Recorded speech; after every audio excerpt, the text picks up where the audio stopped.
दिल्ली से बड़ी खबर है कि दिल्ली सरकार ने एम्बुलेंस के रेट फिक्स कर दिए हैं। लगातार हमने इस खबर को प्रमुखता से दिखाई थी कि कैसे एम्बुलेंस जो लोग चला रहे हैं या एम्बुलेंस फैसिलिटी प्रोवाइड करने वाली जो संस्थाएं हैं वो मनमाने किराए वसूल रही हैं।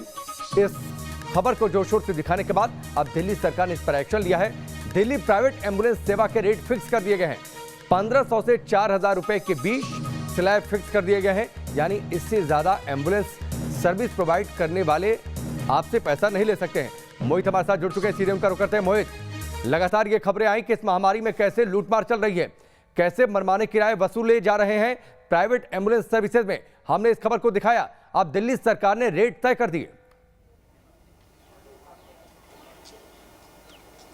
जी बिल्कुल, न्यूज़ नेशन ने बहुत प्रमुखता से दिखाया था कि किस तरीके से लूट मची है एम्बुलेंस की, और यही वजह है कि उसके बाद अब सरकार चेती है और न्यूज़ नेशन की खबर का असर हुआ है और सरकार ने अब फैसला लिया है कि कैपिंग की गई है। 10 किलोमीटर तक 1500 रुपये जो नॉर्मल एम्बुलेंस होती है, जो लाइफ की सपोर्टिंग के साथ होती है उसमें 2500 रुपये, और जो डॉक्टर के साथ होगी लाइफ सपोर्टिंग स्पेशल एम्बुलेंस उसमें 4000 रुपये 10 किलोमीटर तक के, उसके बाद 100 रुपये पर किलोमीटर। एक और अच्छी खबर है कि जो कुछ राहत देती है कि कुछ प्रतिशत जो है वो कम हुआ है, यानी अब 25% से अंडर में आ गया है संक्रमण। तीसरी खबर जो है वो भी कुछ राहत देने वाली है कि कोविड केयर सेंटर जो है वहां पर अब टेस्टिंग जो है वो होगी लगभग रोजाना जो टेस्टिंग होती थी अब उसमें छुट्टी वाले दिन में भी वहां टेस्टिंग होगी, कोई कमी नहीं छोड़ी जाएगी। और साथ साथ 24 घंटे की रैपिड एंटी टेस्टिंग जो है रैट जिसे कहते हैं वो वहां पर किया जाएगा। इस तरीके की व्यवस्था जो है वो अब दिल्ली सरकार ने आदेश देकर की है। इसके अलावा सरकार ने 2-3 चीजें और की हैं जिसके बारे में हम बताते चलें आपको,